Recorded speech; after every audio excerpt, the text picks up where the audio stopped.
Salut à tous et bienvenue dans ce nouveau podcast. Aujourd'hui, j'ai le plaisir de recevoir NS TweetFR sur Twitter. Salut NS, j'espère que tu vas bien. Salut Baki, ça va très très bien et toi? Je vais très bien. Comment ça se passe les vacances? Bah écoute, on n'est pas en vacances, mais merci de demander. Non, en vrai, écoute, ça se passe très très bien. Là, on profite avec quelques copains que tu connais Mhm. et on continue de bosser aussi. On s'arrête pas.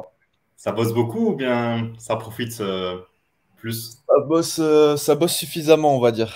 Ça bosse suffisamment. C'est tout ce que j'ai à dire, hein. Je vais Bah pas. là, justement, là, on va dire que tu es quand même assez présent sur Twitter, mais est-ce que tu pourrais quand même te présenter pour que les gens sachent qui tu es vraiment? Ok, donc vraiment une présentation que Twitter. Alors, donc salut, moi c'est NS, j'ai commencé Twitter l'année dernière, donc en 2022, à faire du contenu, etc. dessus. J'ai commencé il y a un petit peu plus d'un an maintenant. J'ai monté le compte NS Là, je crois on est 76 000 dessus, principalement avec des threads. Euh, Pas mal d'histoires, du drama, des rebondissements. Un parcours assez drôle. Mais ouais, écoute, en ce moment, on est assez actif. Après, c'est beaucoup de reposts. En ce moment, tu vois, pas se mentir, je dois relancer mon compte, donc je fais pas mal de reposts. Et ouais, après, on va reprendre, entre guillemets, le contenu original, entre grands guillemets. Je pense que rien que le fait de dire ça, je vais me faire trancher en deux sur Twitter. Mais, mais voilà, c'est-à-dire, on va commencer à aborder de nouveaux sujets bientôt. Mais ouais, écoute, toi, tu connais mon autre facette, vu qu'on bosse ensemble pour l'agence. Yes. Donc, mis à part Twitter, bah, j'ai quelques projets par-ci par-là, dont une agence SMMA avec Baki et d'autres encore. On va présenter le staff petit à petit. Ils vont voir qu'on est les Avengers. Donc, Bah là, justement, tu pourrais expliquer un petit peu, de manière détaillée ou non, c'est comme tu veux, euh, l'activité principale que tu fais. alors, en ce moment, c'est beaucoup. Alors, moi en personnel, ou tu dis nous en tant qu'agence?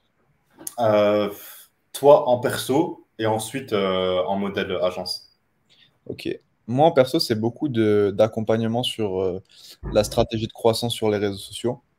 Puisque, bah, quoi qu'on en dise, c'est pas, c'est pas donné à tout le monde de savoir bien gérer un budget, bien gérer une stratégie, bien gérer, comment dire, je sais pas, moi, demain, une personne souhaite lancer un projet, elle a besoin d'avoir de la visibilité très rapidement, que ce soit sur Twitter, Instagram, TikTok, etc. Bah, typiquement, elle va venir me voir, mais ce sera pas tant pour de la création de contenu, même si évidemment, on en a beaucoup. Après, ça, c'est Mhm. un truc évidemment qu'on délègue en agence. Mais moi, c'est surtout pour de l'accompagnement stratégique. Donc, c'est des heures et des heures au téléphone, tu vois. C'est Ouais. euh, c'est voir ce qu'ils font déjà, ce qui ne marche pas, essayer d'ajuster la stratégie. Et en tant qu'agence, ben, en soi, avec notre agence, on est très très large. Il y a déjà ta partie à toi, donc l'automatisation, avec, je sais même pas, genre la liste entière de ce que tu fais, mais c'est assez long. Scrapping, ces machins-là, quoi. Mhm. Euh, Ensuite, bah, il y a la partie. Du coup, je ne vais pas dire les prénoms des gens de l'équipe. Je Ah, veux pas de garder problème. quand on va créer le Twitter, quand on va commencer à afficher, etc. Mhm. Ça va faire une petite surprise sur Twitter. Mais du coup, il y a aussi des parties ghostwriting, partie création vidéo, euh, Mhm. du media buying, enfin vraiment de tout. Franchement, on a réussi à faire un truc très, très, très, très propre. Vraiment une belle agence 360. Je suis très content. Surtout qu'on a commencé à bien structurer ça et à lancer tout ça, etc. Il y a pas si longtemps que ça, hein. Non, franchement, je suis Mhm. content. Mais Et là, grâce à ton compte Twitter, quelles ont été les opportunités que tu as pu recevoir? alors, franchement, il y en a eu beaucoup. Énormément, énormément. Moi, déjà, il faut savoir que, pardon, avant de commencer Twitter, comme j'ai pu le faire, j'avais déjà essayé beaucoup, beaucoup, beaucoup de business avant. Donc, des petits trucs par-ci, par-là. Et en fait, j'avais une XP quand même sur bah, vraiment un panel assez large de, comment dire, de petits side hustle. On ne peut pas vraiment qualifier ça de gros Mhm. business, mais de petits business à côté. Et en commençant Twitter, forcément, bah, avec la visibilité, les sujets que j'aborde aussi, ça m'a permis de connecter avec beaucoup de monde, que ce soit en politique, que ce soit en entrepreneuriat, que ce soit vraiment très, très, très, très, très large. J'ai rencontré beaucoup, beaucoup de personnes issus d'horizons très diversifiés, des gens qui ont connu des vies incroyables, des gens qui sont partis de milieux modestes et qui ont réussi quand même à atteindre un certain niveau, même si c'est pas quelque chose d'incroyable. Moi, j'adore discuter avec plein de profils différents. Et, euh, et du coup, ouais, forcément, niveau opportunité, ça débouche sur plein de choses. Moi, ça m'a permis bah, de développer mon activité. Comme je t'ai dit, donc accompagnement, stratégie, etc. Consulting médias sociaux, hein, finalement. Mhm. En résumé, c'est ça, quoi. Ouais. Euh, Mhm. Ça m'a permis de développer ça, ça m'a permis de tester deux, trois trucs, euh, commerce, crypto, ce genre de choses.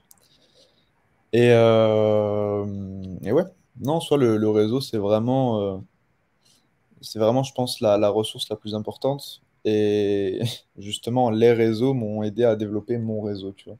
Non, franchement, Mhm. ça a ouvert pas mal de portes. Vraiment beaucoup, beaucoup de Mhm. portes. Et pour ça, j'en suis très reconnaissant. Mhm. Et les personnes qui aimeraient se lancer dans la création de contenu comme toi, quels seraient les premiers pas qu'elles devraient faire pour passer à l'action? Quels seraient les outils qu'elles devraient utiliser? Alors, tu sais, déjà, rien que le fait que tu aies dit création de contenu, ça va faire parler sur Twitter. Mais ouais, écoute, pour les personnes qui veulent venir faire du contenu, etc., sur les réseaux. Désolé, tu peux répéter ta question parce qu'en fait, genre, je me suis arrêté sur quand tu as dit création de contenu. Je voulais rebondir directement dessus, je n'ai pas entendu jusqu'à la fin. Bah, en gros, je t'avais dit, pour les personnes qui aimeraient se lancer comme toi, en général, dans la création de contenu, quels seraient les premiers pas à mettre en place pour pouvoir passer à l'action? Quels seraient les outils qu'elles devraient utiliser pour réussir dans ce domaine? Alors, c'est beaucoup d'XP en fait. Donc, c'est assez piège comme question. C'est-à-dire que, évidemment, tu peux commencer demain les réseaux sans aucune expérience préalable et par un coup de buzz ou quoi, bah, tu arrives d'un coup à avoir beaucoup de visibilité et peut-être que tu Mhm. arrives à très bien le gérer et que tu deviens influenceur comme ça. C'est 0,01% des cas, tu vois. Mais la plupart du temps, ce que ça va te demander, ça va être d'identifier déjà un besoin en termes de contenu. C'est-à-dire, moi, par exemple, le format que j'ai introduit sur Twitter, j'avais bien vu que personne ne le faisait, tu vois. Ou Mhm. alors des gens le faisaient, mais vraiment, enfin, ils faisaient un thread tous les 75 ans, tu vois. Mhm. Ils, enfin, ils étaient lents, ils étaient mous.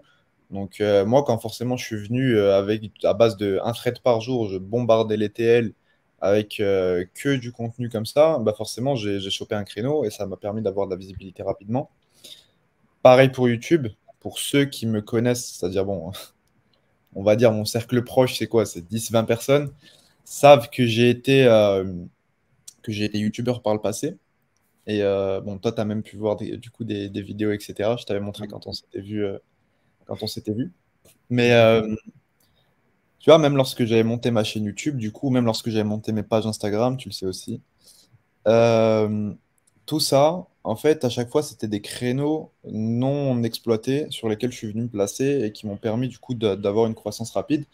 Donc, un des meilleurs conseils, moi, je dirais, c'est le créneau. Ensuite, euh, c'est aussi ta capacité, en fait, à délivrer de la valeur à des gens qui en délivrent déjà beaucoup. C'est-à-dire, en gros, comment dire, tu vas étendre ton réseau d'influenceurs, tu vois. Parce que nous, par exemple, en soi, nous, je parle nous deux, tous les deux, on connaît quand même beaucoup de monde. Mhm. Euh, Toi, ça reste principalement Twitter. Moi, j'ai un petit peu de tout, un peu partout. mais on connaît beaucoup, beaucoup de monde sur les réseaux et forcément, ça nous aide, tu vois. Ça C'est nous ça. aide énormément dans le sens où ben, là, demain, je sais pas, je décide de relancer un compte Twitter. D'ailleurs, je l'avais fait pour le fun. Je décide de relancer un compte Twitter, ben forcément, ça va absolument pas me demander tant que ça d'effort de le monter à 10, 20, 30 000 abonnés, tu vois. Mhm. Même pour des comptes clients, etc., je dirais, c'est pas la mer à boire. Maintenant, forcément, les gens qui commencent, ils n'ont pas ça à disposition. Donc, moi, ce que j'irais leur conseiller de faire, ce serait déjà, alors, tu sais, il y a la stratégie des copywriters qui dit il faut que vous alliez commenter sous des posts de gars influents, nanani, nanana, nanani. Il faut poster, il faut poster X tweets par jour, il faut liker ça, il faut écrire comme ci, comme ça. Mhm. Et Mais justement, pour toi, ça, est-ce que c'est du bullshit ou pas? c'est de l'incompétence au plus haut niveau. C'est vraiment, c'est de l'ignorance crasse et ça prouve simplement qu'ils sont pas capables de délivrer des résultats. De toute façon, toi, tu le sais déjà très bien. Mhm. On connaît les résultats en background de ces gens-là. On connaît ce qu'ils arrivent à produire pour leurs clients. Vu que Mhm. leurs clients, après, viennent chez nous se plaindre. Et bon, nous, après, on est bien contents vu que ça nous permet d'en gagner, j'ai envie de te dire. Mais forcément, ben, ça fait pas mal de dégâts. Donc, euh, donc non, c'est de l'incompétence pure et dure. Euh, Après, c'est vraiment des bons gars, juste ils sont incompétents, tu vois. Mhm. Après, en tant que personne, on les juge pas, évidemment. Ouais, Juste c'est voilà, ils vraiment ont capté que travail, c'était quoi. un business. Voilà, ils ont capté que c'était un business, ils ont capté qu'il y avait peut-être un peu d'argent à prendre là-dedans, Mhm. et ils essayent de se positionner là-dessus. Mais voilà, quoi. Thread, comment le fait de m'être fait recaler au McDo m'a appris à, Ouais, m'a c'est appris 5 leçons vraiment. de vie, tu vois. Mhm. Bon, on repassera, tu vois. Mais non, franchement, les copywriters, je les porte pas trop dans mon cœur, les copywriters Twitter. Même la plupart des gens de la sphère business Twitter, là, avec leur format tweet ou thread, tu vois, très arrogant, Mhm. très, tu vois, très sur deux, etc. Alors que les résultats sont pas forcément là, hein. La plupart des gens, toi, de toute façon, tu vois, avec qui on a pu discuter, nos plus grands clients, etc., c'est pas ceux les plus loquaces, tu vois. C'est Ouais, pas ceux. ouais, ouais, ils sont pas satisfaits. Enfin, ouais, en fait, pour eux, en fait, qu'est-ce que cherche un client exactement? Le client, il cherche à acquérir justement de nouveaux clients. Enfin, quand les personnes viennent chez nous, c'est pour justement pour avoir de nouveaux clients, pour augmenter leur business. Et eux, ils s'en foutent royalement d'acquérir une grosse audience qui en plus n'est pas, euh, Oui, que après, tu peux même pas dire. dans ce cas-là, j'ai envie de te dire qu'ils ont ni l'audience, ni les clients. Ils ont ni l'un ni l'autre. Parce que je veux bien, mais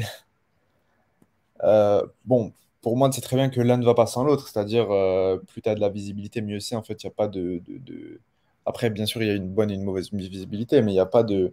Si vraiment tu sais apporter la bonne visibilité, il n'y a pas de problème et il n'y a pas de fait que tu dois te limiter. Mhm. Mais ouais, non, je pense qu'on peut parler encore un petit moment des copywriters, etc. Mais Mais justement, ça va toi, pas. Ça va selon pas. ta vision, comment est-ce que tu ferais pour pouvoir valider une niche, voire un trade pour un client? Pour de la création de contenu client? Pour la création de contenu client, ouais. Genre, qu'est-ce qui te ferait dire que ce trade-là, ça va marcher pour lui? Bah, moi, du coup, c'est l'expérience. C'est Après, en fait, c'est une réponse un peu simple, l'expérience, mais il y a eu forcément, il y a eu beaucoup de tests, tu vois, avec, bon, du coup, c'est relou, vu qu'on ne peut pas dire son prénom, mais tu sais très bien de qui je parle, dans l'agence, qui monte des comptes, tu vois, sur Mhm. lesquels, avec qui on teste différentes niches. Et Mhm. forcément, en fait, tout ça, c'est juste des choses qu'on a déjà fait, des niches qu'on a déjà conquéries, et après, il suffit juste de répliquer un process qu'on a déjà mis en place, et forcément, on sait que ça va marcher, tu vois. Donc, Mhm. euh, ouais, c'est l'expérience simplement. Mais Mhm. c'est pour ça, tu vois, que je dis ils sont incompétents, mais c'est pas des mauvais bourgs, dans le sens où là, à l'heure actuelle, ils sont peut-être au maximum de leur capacité, tu vois. ils peuvent pas vraiment prodiguer plus que les résultats qu'ils prodiguent. Ça ne suffit pas pour l'instant. Mais tu vois, peut-être que dans, je sais pas, 3 4 5 ans, moi, faut pas oublier que ce que je fais là sur les réseaux, je le fais depuis que j'ai 14 ans, tu vois. C'est ça Donc, aussi. Ouais. ça fait quand même un petit moment hein, que je suis là, stratégie de growth hacking, machin, machin bidule. Donc forcément, moi, je me dis que là, ces petits gars-là qui commencent maintenant, même s'ils nous saoulent un peu avec leurs tweets et tout, peut-être que d'ici 3, 4, 5 ans, ça va être des monstres, des monstres bruts dans ce qu'ils font, tu vois. C'est pour ça Mhm. que... Ah ben, en tout cas, c'est ce qu'on espère pour eux, hein. Parce qu'en Ouais, vrai, il y a du cash pour tout le monde, hein. Le gâteau, il est assez grand pour tout le monde. Parce qu'en vrai, il y a énormément de personnes qui se lancent tous les jours, que ce soit dans l'entrepreneuriat ou bien en entreprise telle quelle, ou bien en agence telle quelle. Donc en vrai, c'est pas, comment dire, euh, surbooké. Il y a vraiment du cash pour tout le monde. Euh, oui et non, dans le sens où, en fait, le gros souci qu'il y a eu pendant un temps, c'est de dire que le SMMA, les business comme ça, c'est un truc que tu arrives, tu te lances et tu sais, en fait, c'est des business cash grab. Ça, c'est un truc qui m'insupporte au plus haut point, c'est parce que, au final, en fait, les personnes qui vont chercher à faire du cash grab feront forcément de moins bons résultats que Mhm. si simplement, en fait, d'abord, elles faisaient leur cash dont elles ont besoin, tu vois, je sais pas, en allant bah, travailler, typiquement. Moi, je dis toujours, si vraiment là, vous êtes vraiment, je dirais, à court d'argent, etc., que vous devez faire de l'argent à coup sûr, mais ne vous embêtez pas avec un business. Allez travailler, simplement. Mhm. Ouais. Donc, vraiment, un job alimentaire, etc., on l'a tous fait. Des jobs qu'on n'aime pas forcément, mais qu'on a dû faire parce qu'on avait besoin d'argent. Enfin, je veux dire, j'en ai fait, t'en as fait. Tu vois, on n'est pas sorti comme ça du jour au lendemain. Maintenant, tu vois, on a le temps. On a le temps, on n'a pas forcément le besoin, là, maintenant, tout de suite, tu vois, de faire de l'argent à l'instant T. Bon, on en Mhm. fait, c'est très bien, tu vois, on est reconnaissant. Mais je veux dire, tu as certaines personnes, tu vois, qui se lancent dans un business pour essayer de faire du cash d'ici 15, 20, 30, 40 jours, parce qu'après, sinon, ils sont dans la merde. Bon, alors, c'est une stratégie, hein, ça peut marcher, la stratégie des navires brûlés. Mais moi, personnellement, j'y crois vraiment pas. Mhm. Et c'est des gens, après, ça dépend, il y en a qui ont d'expérience, d'autres non, mais ceux qui n'ont pas d'expérience, c'est vraiment, c'est une stratégie de fou furieux, quoi.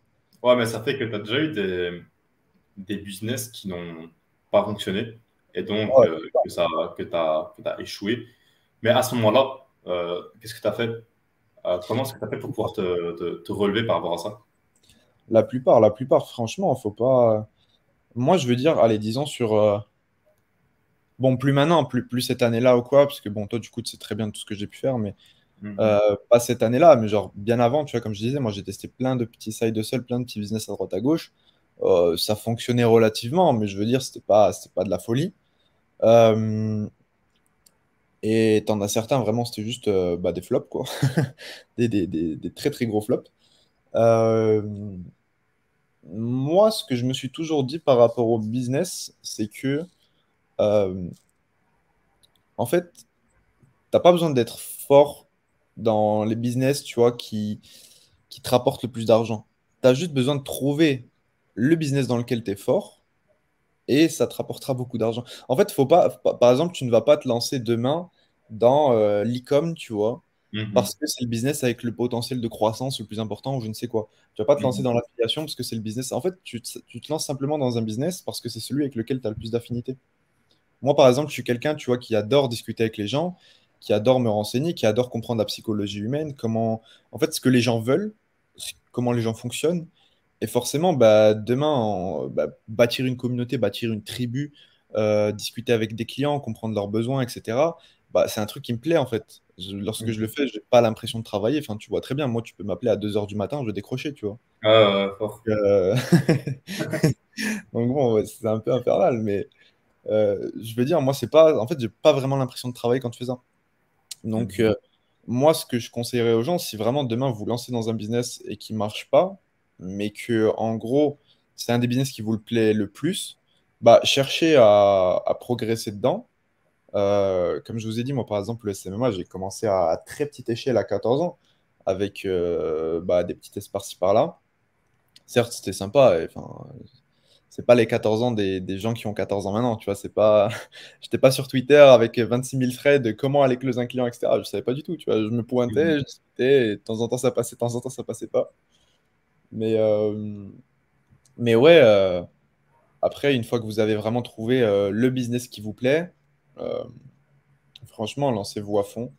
Vraiment, restez focus sur ça. Alors, je pense la pire personne pour dire rester focus sur un business. Mais, mais restez focus au moins un temps sur ça, histoire de développer une expertise. Et comme ça, même lorsque vous irez retester d'autres business après, si ces business-là ne marchent pas, au moins vous aurez un gros business d'expertise sur lequel vous pouvez vous réaxer et sur lequel vous pourrez toujours rebondir en cas de besoin. Mhm. Et, euh, mais Ok. ouais, évitez simplement d'être beaucoup trop dispersé, même si je pense que je suis pas la personne la moins dispersée. De la planète. Ben là, tu vois, pour le modèle d'agence que l'on a, est-ce qu'on pourrait leur dire euh, quelles seraient les étapes à mettre en place pour pouvoir scale? Parce qu'en fait, toi déjà, tu as déjà fait ça tout seul, le modèle agence, mais vraiment tout seul.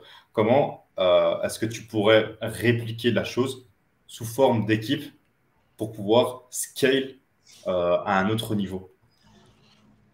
Après là, alors notre agence c'est un petit peu particulier dans le sens où, en gros, on a lancé avec tout notre réseau, tout le background qu'on avait pu avoir, tout le folio qu'on avait pu avoir, toute la réputation qu'on avait pu avoir. Donc Mhm. forcément, au bout de 3 jours, on commençait à avoir nos premiers clients, tu vois. Bien Donc sûr. ça, j'ai envie de te dire que c'est pas le meilleur exemple sur lequel tu peux te baser. Mais si demain, en fait, il y a deux cas d'école.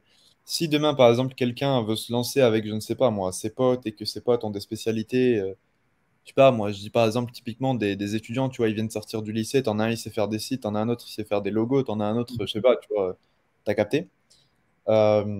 Si ces personnes-là, demain, elles veulent s'associer pour monter une agence, un projet, moi, ce que j'irais leur conseiller, déjà, c'est d'être sûr que chaque personne de ce projet-là est vraiment une fonction vitale. C'est-à-dire que tu ne peux pas simplement t'associer avec quelqu'un si tu peux payer un freelance pour faire ce qu'il fait. En fait, pour moi, c'est genre ultra important. En fait, tu t'associes avec quelqu'un vraiment lorsque sa valeur ajoutée excède tout ce qui est, en fait, tout ce qui est simplement valeur travail, entre guillemets. Parce que on se comprend, tu vois, le travail, c'est important, mais c'est pas le plus important. Parce que tu Mhm. peux toujours outsourcer à des gens ultra compétents pour bien moins cher que ce que tu peux Bien avoir. sûr. Ouais. Et c'est très important déjà dès le départ, d'avoir une base saine comme ça. Euh, Ensuite, pour ce qui est de comment scale ça, déjà, si tu as une bonne équipe, etc., moi, ce que je recommande toujours, si tu es vraiment personne, travaille gratuitement. C'est-à-dire au départ, travaille pour gratuit. Bon, après, lorsque voilà, tu commences à avoir ta réputation, etc., te fais pas non plus marcher dessus, commence à Mhm. facturer. Mais au départ, vraiment, construis un petit portfolio, travaille gratuitement. Ça peut être pendant une semaine, ça peut être pendant 15 jours, ça peut, en fonction d'à quel point en fait, tu arrives à trouver des clients. Par exemple, typiquement pour la création de logo, si tu mets, je sais pas moi, 1, 2 heures à créer un logo, essaye d'avoir sur une première semaine 20, 25 clients, tu vois. Enfin, clients du Mhm. coup, à 0 € mais tu m'as compris. Ouais. Euh, Leur dire, voilà, moi je vous fais le logo, tout ce que je vous demande en échange, c'est de parler de moi, de mettre, enfin, de faire passer le mot, quoi. Et, toi, toi, du coup, t'en profites pour soit, tu vois, poser une boîte de cartes de visite, soit mettre Mhm. ton site en valeur, soit, tu vois, leur demander, je sais pas, un petit post s'ils ont déjà des réseaux sociaux développés, un petit post comment ça s'appelle, dans leur story. Tu vois, il y a plein de petites idées comme ça au final qui te permettent d'avoir de la visibilité un peu gratuitement, de l'autorité un peu gratuitement. Et au départ, faut vraiment aller vers là. Ensuite, une fois que tu commences à avoir tout ça déjà mis en place, tu vas plutôt aller chercher en fait. Moi, je suis pas un partisan, tu vois, enfin, tu le sais très bien, je suis pas un partisan de l'outcall, c'est-à-dire d'aller chercher des clients, tu vois. Moi, je suis Mhm. vraiment, si tu fais du bon travail, les clients viennent à toi. Ouais. Et ça, c'est juste indéniable. Et le Mhm. pire, c'est que les clients qui viennent à toi, non seulement ils payent bien plus, ils payent sans poser mille et une questions inutiles. Ouais, fort. Et bien souvent, c'est les meilleurs clients, c'est ceux avec qui tu t'entends le mieux, ceux qui ont souvent les meilleurs projets, ou en tout cas ceux qui fitent le plus avec ta personnalité, parce que forcément, si un client vient te voir, c'est que le projet qu'il a à te proposer, bah, il te correspond un minimum, tu vois, il va pas venir te Mhm. voir juste parce que tu es un gars du SMMA parmi tant d'autres. Mhm. Donc, euh, donc pour moi, pour arriver à ce niveau-là avec l'in-call, etc., forcément, il faut commencer par de l'out-call au départ. Il faut commencer par avoir son folio et tout. Et, euh, et aussi et surtout, il faut bâtir ta réputation le plus tôt possible. Ça peut être enfin, de mille et une façons, mais par exemple, là, le premier exemple qui me vient en tête quand je dis ça, c'est un ancien YouTuber, enfin, un YouTuber, TikToker, influenceur, ce que tu veux, quoi, tous les mots qui finissent en heure. Euh, Hector, je sais plus son nom. Je crois qu'il s'appelait Hector Levray sur YouTube. Et lui, Mhm. en fait, si tu veux, c'était un YouTuber qui faisait enfin, des vidéos à la con, tu vois, mais qui faisait des vidéos un peu comme ça et qui s'est basé en fait sur son image du coup de YouTuber, a commencé à proposer deux, trois services, tu vois, d'accompagnement, nanana, agence, nanana. Ouais. A fait un petit revirement sur LinkedIn. Et là, sur LinkedIn, je sais pas combien il a d'abonnés, je sais pas combien il y a de personnes vraiment qui le suivent pour seulement le côté entrepreneur, mais c'est Mhm. devenu vraiment un gars avec une agence à succès, enfin, qui est vraiment, enfin, qui fait vraiment de très bons chiffres.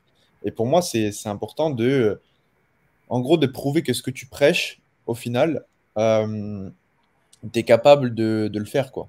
Mhm. T'es capable de le faire pour toi. Par exemple, bah, toi, enfin, le scrapping, j'ai envie de te dire que ça va, je pense que tu en as fait assez. Ouais, beaucoup trop. Moi, tu vois, enfin, créer du contenu sur les réseaux ou Enfin monter bon, des pages. ça nous servira quoi. Dans tous les cas, ce genre de truc, ça nous sert. Mais là, de toute façon, je pense qu'on fera quand même un épisode 2 d'ici 6 à 7 mois parce qu'on a dépassé le temps. Ouais. On a parlé énormément. En tout cas, merci à toi pour aujourd'hui. Et est-ce que tu es disponible uniquement sur Twitter ou bien tu as d'autres réseaux aussi? Euh, non, que sur Twitter, en vrai. Pour mes autres réseaux, de toute façon, il y a mon LinkedIn en bio Twitter. Pour Mhm. ceux vraiment qui veulent parler pro, qui seraient intéressés pour discuter bah, pour la partie agence, pour la partie stratégie, enfin les gens qui me contactent pour ça, j'en ai quand même assez régulièrement sur LinkedIn, mais beaucoup me contactent sur Twitter. Et sinon, mis à part ça, non, j'ai un WhatsApp, mais que je ne communique pas. Et, Logique. euh, et c'est tout. Non, c'est tout, c'est tout. Bah, en tout cas, Voilà. merci à toi pour aujourd'hui. Et en tout cas, on est en contact, hein. On reste en contact. Ouais, ça va, on est en contact. Ouais. Merci à toi, Agnès. Vas-y, allez, ciao, ciao. Allez, Ciao. salut. Du coup, voilà, les gars, c'est la fin de ce podcast. Et j'espère que vous aurez aimé. Si vous avez aimé, n'hésitez pas à vous abonner à la chaîne, à aimer la vidéo, à commenter, à me suivre sur le réseau et aussi à suivre NS sur son Twitter. On se retrouve pour un prochain podcast et à très bientôt. Salut.